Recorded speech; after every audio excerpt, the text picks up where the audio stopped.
Listen, there was a question once asked in the quiet presence of wisdom. A student turned to his master and said, "How does a man fall?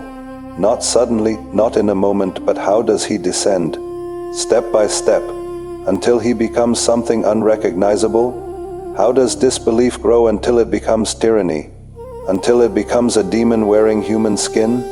And the answer came, not as a shout, but as a map of 7 descents, 7 doors downward, 7 transformations of the heart, because darkness does not explode, it accumulates. The first descent is subtle, a test, a seed, a stirring inside the chest. The heart begins to boil, yes, boil, but not with love, not with mercy, not with longing for what is good. It boils with the hunger for what is forbidden.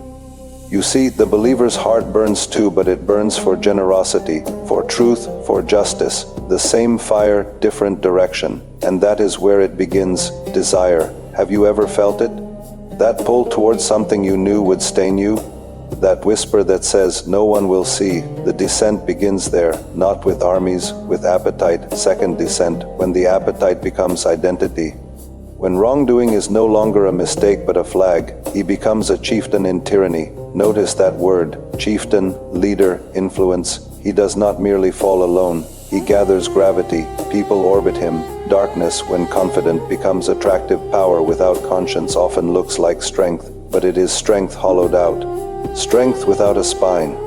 Third descent, devotion. Yes, devotion, but not the kind that bows in humility. Devotion to sin, dedication to slander. The same discipline that builds saints now builds corruption. Imagine waking up early for destruction, planning harm with the precision of a scholar. This is no accident anymore. This is ritual, and something terrifying happens here. Goodness begins to irritate him. Advice feels like insult, light feels like interrogation. When goodness makes you uncomfortable, ask yourself why. Fourth descent, he pursues evil actively, intentionally, and avoids good like it is poison. Avoids it, crosses the street when kindness approaches, changes the subject when truth enters the room. Have you ever noticed? Sometimes we don't hate the good, we just don't want it near us.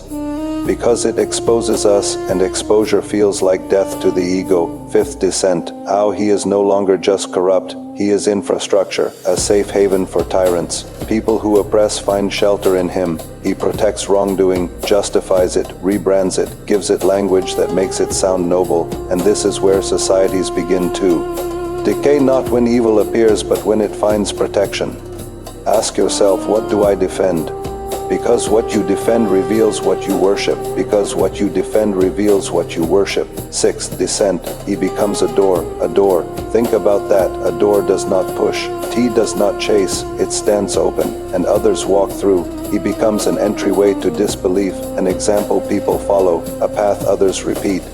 Just as the believer becomes a door to goodness, he becomes a door to disobedience. Example by example, step by step, influence is never neutral. Someone is always watching. If someone lived exactly like you, where would they arrive? Seventh descent, completion. He bears enmity toward the divine, enmity toward the righteous. Truth is no longer debated, it is hated. Light is no longer questioned, it is attacked. He becomes a door of the doors of disbelief. At this level, the text calls him a cursed Satan, not because horns grew from his head, but because mercy left his heart, because rebellion became identity, because pride became permanent, and when pride hardens, compassion suffocates. And then comes transformation, mask, deformation, the soul shaped by its own choices, worries, grief, weariness, poison of the heart, not arbitrary punishment but consequence. Because what you practice you become, what you repeat reshapes you, until belief is fully known, and disbelief is fully known. Clarity, completion, no confusion left. But listen carefully, this is not just a story about them. It is about trajectory, about direction, because every single day you are becoming something. No one stands still, you are ascending. Or descending, softly, gradually, almost invisibly. A joke here, a compromise there, a silence when you should have spoken, a defense of what you knew was wrong. 7 descents do not happen overnight, they happen one permission at a time. One justification at a time, one ego protection at a time. But here is the hope hidden inside the warning. If darkness grows gradually, so does light. If corruption can be practiced, so can integrity. If someone can become a door to evil, so can integrity, a door of mercy, a door of truth, a door people walk through and find relief. Because the same fire exists in all of us, the question is, what will you feed it?